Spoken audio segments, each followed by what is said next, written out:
92.7 big FM पर आप सुन रहे हैं यादों का edit box with Nilesh Mishra season 3। दोस्तों, 2 साल के बड़े खूबसूरत रिश्ते के बाद हम इस रिश्ते को और आगे बढ़ा रहे हैं नए नए रंगों के साथ। जो कहानियां मैं सुनाता हूं वो लिखी होती हैं मेरी मंडली ने। जी हाँ, एक राइटर्स की मंडली है जिसको मैं ट्रेन करता हूं, जो बम्बई और भारत के कई और हिस्सों में रहते हैं। मैं उनकी मदद करता हूं बेहतर से बेहतर कहानियां लिखने में और फिर उन्हीं कहानियों को आपके सामने पेश करता हूं। दोस्तों, आज मैं आपको सुना रहा हूं अनु सिंह की लिखी कहानी अजब गजब ये रिश्ते पार्ट 1। पीप पीप टें टें टें टें, जितनी बार गाड़ी का हॉर्न बजता उतनी बार ईशान जोर से झल्ला जाता। हर बार उस गाड़ी के बेसुरे भोंपू से बेचारी की नींद ऐसे खुल जाती थी कि फिर दोबारा नींद बुलाना मुश्किल हो जाता था। ऊपर से गर्मी इतनी कि दोपहर के 3 बजे अच्छा खासा इंसान चलते चलते ऊँघने लगे। लेकिन ना जी, गाड़ी के ड्राइवर ने तो कसम खा ली थी कि चिलचिलाती धूप में स्टीयरिंग व्हील पे बैठने की जो सज़ा उसे मिली है उसका बदला गाड़ी में बैठे बाकी मुसाफिरों से लेके ही मानेगा। इसलिए 8 लोगों को बिठा सकने लायक जीप में कुल 17 लोग बिठाए गए थे। नहीं, 17 नहीं, पौने 18। 2 महिलाओं के साथ गोद में 2 बच्चे भी थे। जब जीप का हॉर्न थक जाता था तब बच्चे ड्राइवर का काम आसान कर देते। यूं चीख के रोते कि ओवरटेकिंग की जगह ना भी हो तो सामने चल रही बस अपना रास्ता बदल दे। बाकी सड़क पे ट्रैफिक को कंट्रोल करने के लिए कई और इंतजाम थे। कभी भेड़ बकरियों का झुंड टहलते घूमते निकलते हुए ट्रैफिक रोकता जाता था, कभी कोई बारात अपनी मर्जी से रास्ता बंद कर देती।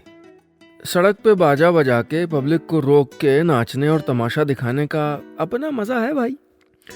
ईशान अपने सर के बाल खींच लेना चाहता था, अपना सर पीट लेना चाहता था, अपनी ही पीठ पे 2 लातें जड़ देना चाहता था। उसने काम ही ऐसा किया था। अपने पैतृक गांव जाने की जिद भी तो उसी की थी। पापा ने तो मना ही किया था। हम बोले थे बबुआ कि जेठ की दोपहरी में रूरल टूरिज्म के लिए जाओ, हैं? पापा को फोन पर आंखों देखा हाल सुनाता तो पापा अपने टिपिकल बिहारी लहजे में फोन पे उल्टे 4 बात और सुना देते। पापा को जब टॉन्ट मारना होता था ना तो एकदम देसी बन जाते थे, ठेठ बिहारी। वैसे ईशान के पापा अफसर थे, रिटायर्ड एयरफोर्स अफसर। तो ग्रुप कैप्टन ईश्वर चंद्र सिंह के इकलौते बेटे ईशान चंद्र सिंह को किसी ने कहा नहीं था खुद को ऐसे टॉर्चर करने के लिए। ये तो उसका खुद का फितूर था कि हम तो जी अपने गांव जाएंगे, अपने उस गांव जहां 5 साल की उम्र के बाद जाने का मौका ही नहीं मिला। ईशान, पापा को भी मौका नहीं मिला। मौका इसलिए नहीं मिला क्योंकि ईशान के पापा ने पूरी जिंदगी एयरफोर्स की नौकरी की थी। कभी जालंधर रहे, कभी इलाहाबाद, कभी हिंडन रहे, कभी विलिंगडन। फौज की सर्विस के चक्कर में पूरे देश का चक्कर काटते रहे, लेकिन इस गांव का चक्कर सालों से नहीं लगा पाए थे जहां वो पैदा हुए थे। उस गांव के किस्से डाइनिंग टेबल पे सुने थे ईशान ने। पापा का गांव उसके मम्मी पापा की शादी की ब्लैक एंड व्हाइट तस्वीरों का वो एल्बम हो गया था जिसमें चेहरे भी अब धुंधले पड़ने लगे थे। इसलिए ईशान तस्वीरों के रंग बदलकर अपनी यादों में अपने फेसबुक के पेज पर अब कुछ नई और रंगीन तस्वीरें लगाना चाहता था। अपने गांव को, अपनी मिट्टी को, अपने उस पुश्तैनी घर आंगन को करीब से देखना चाहता था, वहां जहां उसकी जड़ें थीं। खैर, अब तो गांव के सफर का आधा रास्ता भी निकल चुका था।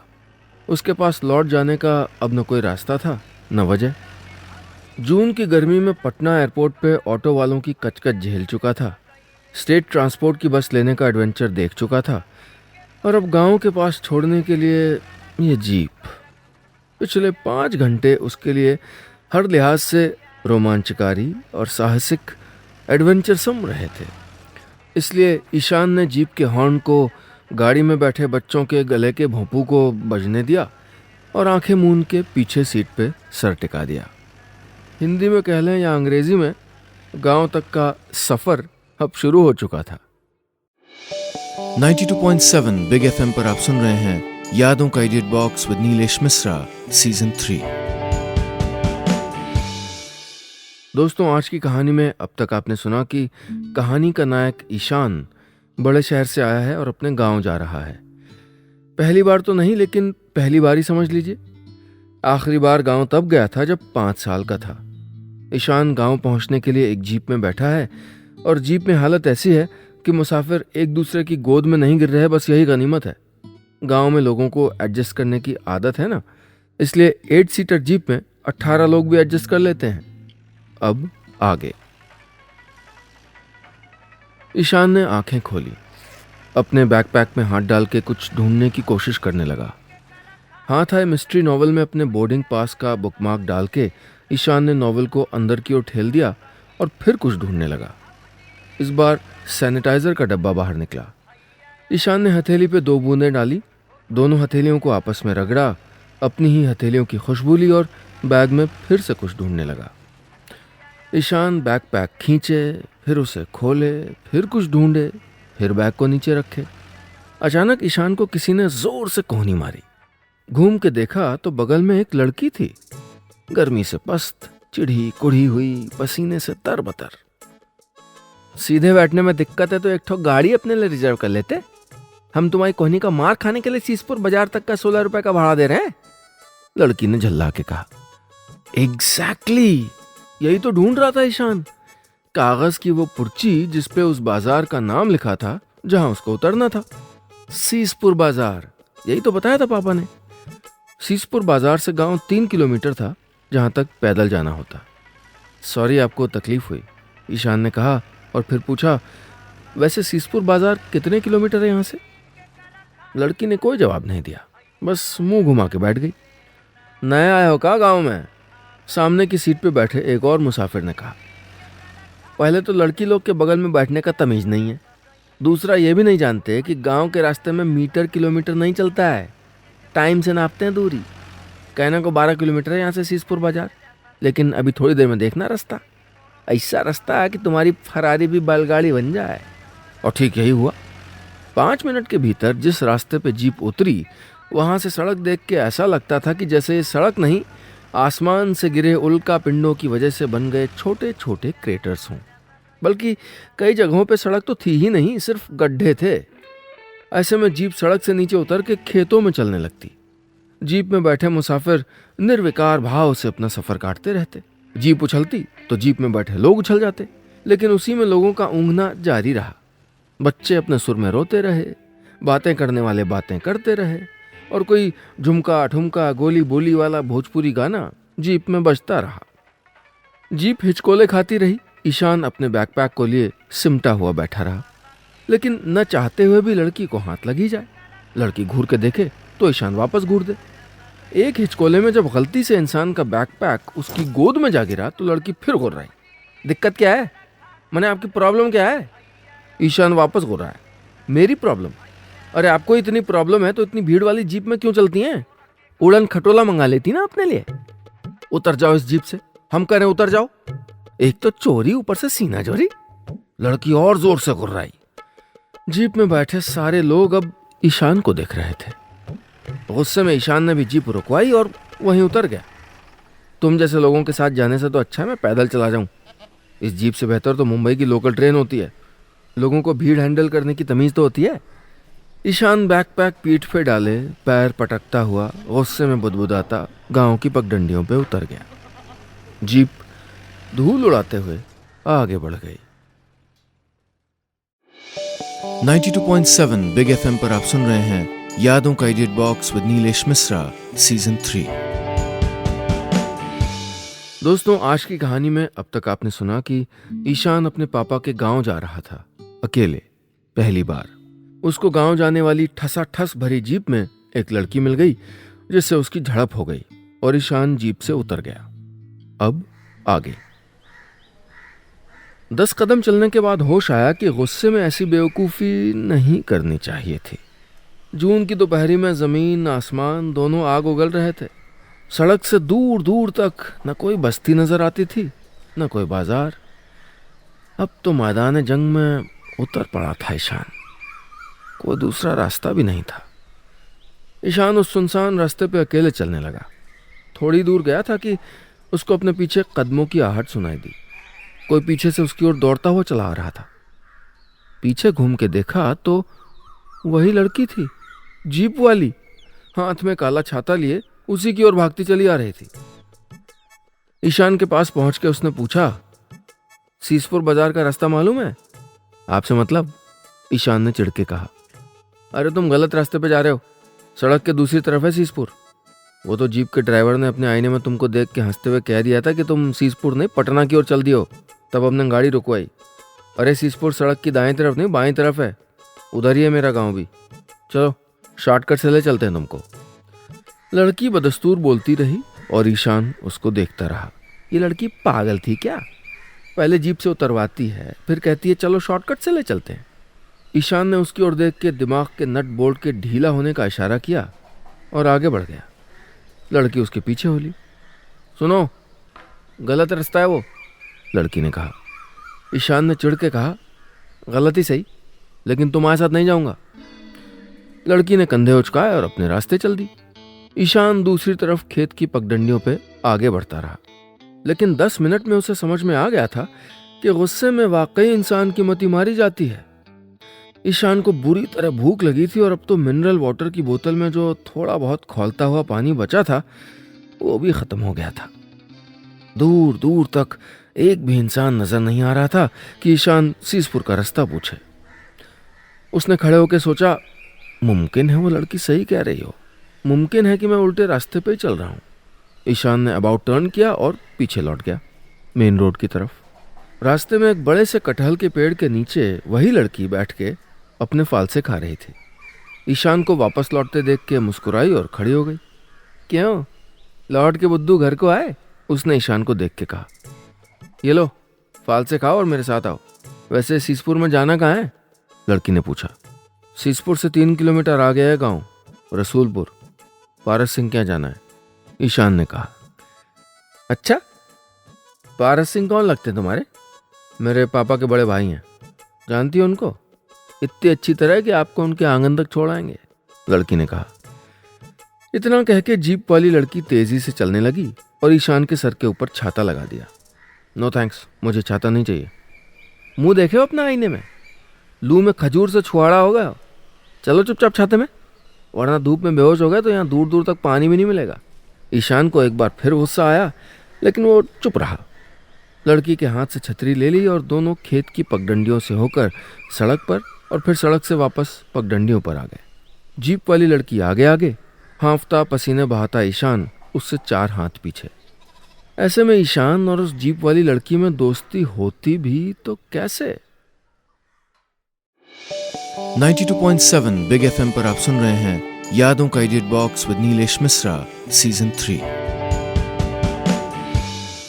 दोस्तों, आज की कहानी में अब तक आपने सुना कि ईशान जो कि अपने गांव के पुश्तैनी घर वापस जा रहा है, उसे यात्रियों से एक ठसाठस भरी जीप में एक लड़की मिल गई है। उसकी लड़की से लड़ाई हो जाती है। वो जीप से उतर जाता है और देखता है कि वो लड़की भी उसके पीछे आ रही है। लड़की उसको रास्ता भटक जाने से बचा लेती है और फिर दोनों ईशान के गांव की ओर चल देते हैं। अब आगे। तो तुम ईश्वर चाचा के बेटे हो? जीप वाली लड़की ने रास्ते में पूछा। तुम्हें कैसे पता? ईशान ने हैरान होकर कहा। हमारे गांव से ज्यादा लोग अफसर बन के बाहर नहीं गए और हवाई जहाज तो कोई भी नहीं उड़ाता, लड़की ने कहा। मेरे पापा हवाई जहाज नहीं, फाइटर प्लेन उड़ाते थे, अब रिटायर हो गए, ईशान ने जवाब दिया और अपने पापा के बारे में सोचने लगा। अभी तक उनको फोन करके बताया भी नहीं था कि वो गांव पहुंचने ही वाला है। बस ईशान ने चलते हुए ही अपने बैकपैक का जिप खोला और फोन निकाल के पापा का नंबर डायल कर दिया। उसे फोन लगाते देख के जीप वाली लड़की चुप हो गई और धीरे धीरे आगे बढ़ती रही। उधर फोन की घंटी थोड़ी देर बजी और पापा ने फोन उठा लिया। अरे कहाँ पहुंचे बरखुरदार? गांव पहुंचे भी या वापसी के रास्ते पे हो? पापा ने फोन उठाते ही कहा। हाय पापा, गांव पहुंचने ही वाला हूं, बस रास्ता तो नहीं भटके ना? सीसपुर बाजार से गांव तक सड़क बनी भी या पैदल ही जाना पड़ता है? पापा ने पूछा। पैदल ही जाना पड़ता है पापा, मुझे नहीं लगता आपका गांव बदला है ज्यादा। शुक्र है फोन का नेटवर्क है अभी तक, और रास्ता भटकने का कोई चांस ही नहीं है। गांव के लोग बहुत अच्छे होते हैं, they are quite helpful. Ishaan ने लड़की की ओर तीखी नजर से देखते हुए कहा। लड़की आगे चलती रही, वापस ईशान की ओर देखा नहीं। ठीक है ईशान, जल्दी लौटाना, आई मिस यू यार, और भैया भाजी से हमारी बात करा देना पहुंच के। इतना कह के पापा ने फोन रख दिया। ईशान फोन रखने के बाद बड़ी देर तक अपनी स्क्रीन पे मम्मी पापा और अपनी तस्वीर देखता रहा। थाईलैंड की छुट्टियों की एक तस्वीर थी। एक वो दुनिया थी जहां तीनों रच बस गए थे। एक ये दुनिया थी गांव की, जहां उसके पापा की और उसकी जड़ें थीं। उन्हीं जड़ों से वापस जुड़ने की उम्मीद में ईशान इतने सालों के बाद गांव आया था, मम्मी पापा के विरोध के बाद भी। You will feel out of place, मम्मा की दलील थी। I belong to that place मम्मा, वो मेरा भी तो गांव है, ईशान ने तर्क दिया था। मम्मा ने आगे फिर कुछ नहीं कहा। पापा ने समझाने की कोशिश की, हाइजीन और कंफर्ट की दुहाई दी, लेकिन ईशान की जिद के आगे उन्होंने भी हार मान ली। ईशान जिद पे कायम था कि नौकरी के लिए विदेश जाने से पहले वो गांव जाके एक बार सबसे जरूर मिलने जाएगा, अपना गांव जरूर देखाएगा। ईशान अपनी वही जिद पूरी करने जा रहा था। तुम क्या करते हो? लड़की ने पूछा तो ईशान के ख्यालों की डोर उन टेढ़ी मेढ़ी पगडंडियों पर लौटी जिन पे वो चल रहा था। लेकिन ईशान के जवाब का इंतजार किए बगैर लड़की ने बोलना जारी रखा। गांव क्यों आए हो? घूमने या पारस काका को मरते देखने के लिए? लड़की की आवाज में अचानक ऐसी कड़वाहट आ गई थी जैसे सालों के किसी दुश्मन से पहली बार मिली हो आज। पता नहीं क्या सोच के लड़की का मिजाज एकदम तल्ख हो गया था। 92.7 बिग एफएम पर आप सुन रहे हैं यादों का edit box with Nilesh Mishra season 3। दोस्तों, आज की कहानी में अब तक आपने सुना कि जीप वाली लड़की ने ईशान को उसके गांव तक पहुंचाने का जिम्मा संभाल लिया है। ईशान के गांव की ही लग रही है वो लड़की। ईशान और उस लड़की में बातचीत शुरू हो जाती है, लेकिन अचानक थोड़ी सी तलखी आ गई है। अब आगे। तो पारस काका को मरते देखने आए हो, नहीं? लड़की ने फिर से पूछा। मरते देखने के लिए? क्या मतलब? क्या हुआ है बड़े बाबूजी को? ईशान चौंक गया। क्या हुआ है? ये पूछो क्या क्या नहीं हुआ है उनके साथ। हम तो इतनी देर से यही सोच रहे हैं कि इतने सालों तक शहर में रहने वाले जिस भाई भतीजे को गांव में पड़े परिवार की याद नहीं आई, उनका गांव प्रेम अचानक से कैसे उमड़ गया? जमीन जायदाद में हिस्सा चाहिए ना। इस बात पे ईशान बुरी तरह उखड़ गया और चलते चलते रुक गया। मैं बड़े बाबूजी की तबीयत के बारे में पूछ रहा हूं और तुम कुछ भी। तुम हो कौन? हाँ, हो कौन कि नॉन स्टॉप बोले जा रही हो, कुछ भी बके जा रही हो? हम कोई भी नहीं, लेकिन आप भी पारस काका के कुछ लगते हो, इस पे शक है हमको। लड़की ने भी नाराज होकर कहा। कोई बिना किसी मतलब के गांव लौट के तो आएगा नहीं ना, लड़की ने कहा और ईशान के हाथ से अपनी छतरी ले ली। देखिए, आप अपने काम से मतलब रखिए और मैं अपने काम से रखता हूँ। आपने मेरी इतनी मदद की, इसके लिए बहुत बहुत शुक्रिया। अब आप अपने रास्ते जाएं और मैं अपने रास्ते जाता हूँ। ईशान एक बार फिर गुस्से में आगे बढ़ गया और अपने गांव का रास्ता समझने की कोशिश करता रहा। लड़की ने ईशान को ओवरटेक किया।